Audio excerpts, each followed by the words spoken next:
Bom dia. Eu fui convidado pelo Dr. Roberto Livianu para comparecer nesse evento e, infelizmente, pelos trabalhos aqui, intensidade dos trabalhos em Curitiba e por compromisso que eu havia assumido, isso não foi possível. Mas ele insistiu que eu gravasse esse vídeo aos senhores e senhoras, então tomo a liberdade de fazê-lo. Eu gostaria muito de estar nesse evento, organizado pelo Instituto do INSPER, do IBDS e ainda pelo Instituto Não Aceito Corrupção, Instituto Palavra Aberta, Instituto de Relações Governamentais. Parece ser um evento de bastante qualidade pelos nomes aqui presentes, inclusive o ministro Aloysio Brito, mas infelizmente não poderei ir. Acho que esse é um momento importante na vida institucional brasileira, desde talvez o julgamento da ação penal 470 em 2012 pelo Supremo Tribunal Federal, houve um maior despertar dos brasileiros a respeito do problema da corrupção e como isso afeta não só a nossa economia, nosso bem-estar, mas igualmente a qualidade da nossa democracia. E esse sentimento cresceu, a meu ver, também a partir das revelações vindas principalmente das investigações no âmbito da assim chamada Operação Lava Jato. Os brasileiros descobriram que a corrupção, e aqui eu me refiro unicamente aos casos já julgados na Operação Lava Jato, que a corrupção no Brasil é profunda, ela é espalhada e ela é serial. Se as instituições não responderem à altura, esse problema tende a se agravar.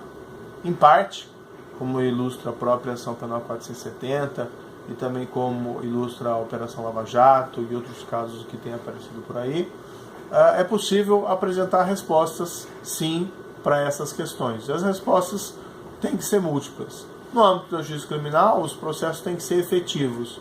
Então, se desde que comprovada a culpa, a responsabilidade criminal, tem que se seguir uma consequência, que no processo penal, para esses crimes mais graves, normalmente é uma pena de prisão. Não obstante, para além disso, seriam importantes que fossem feitas aí reformas mais gerais em relação ao problema da corrupção. Reformas que aumentassem a efetividade da justiça criminal e reformas que diminuíssem os incentivos e oportunidades da prática de corrupção. Até o momento, a única coisa de mais geral que veio foram decisões do Supremo Tribunal Federal. E é até interessante, o Supremo Tribunal Federal, em princípio, é uma instituição cujos representantes não são eleitos e, em princípio, seriam menos sensíveis a essas demandas populares. Mas, surpreendentemente, é o tribunal é a instituição que mais tem reagido.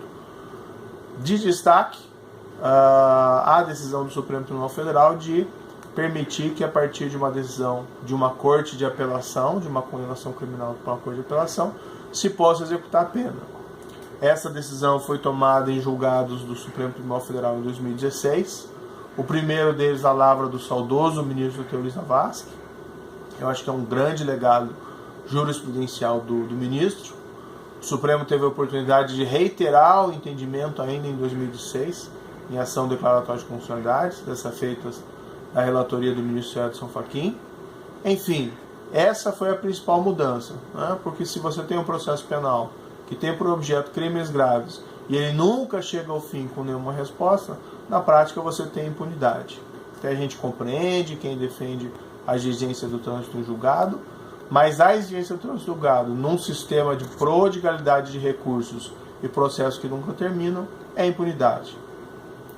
Há que se ver com preocupação recentes afirmações de alguns ministros que pretendem mudar o seu entendimento, algumas pessoas que pretendem que esse entendimento, esse julgado seja revisto.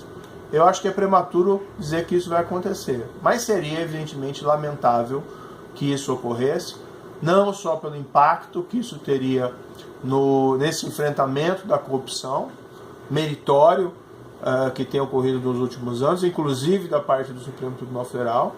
Isso seria, evidentemente, um retrocesso enorme, e, além disso, pelo próprio respeito ao legado do ministro Teori Zavascki.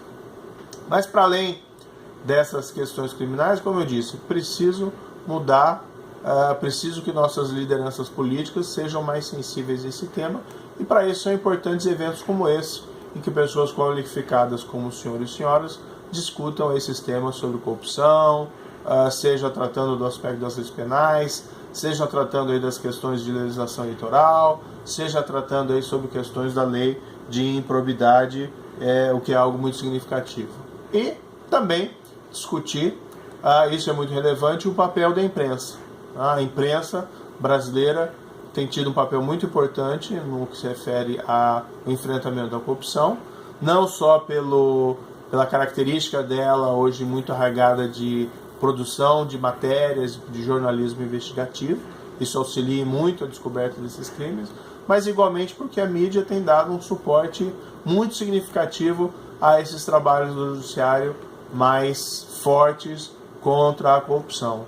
É importante que essas questões sejam realmente debatidas e que se tenha a percepção de que a redução da impunidade, a redução da corrupção não é uma tarefa exclusiva do judiciário, mas de toda a sociedade, incluindo aí a sociedade civil organizada, a opinião pública e esses órgãos de imprensa.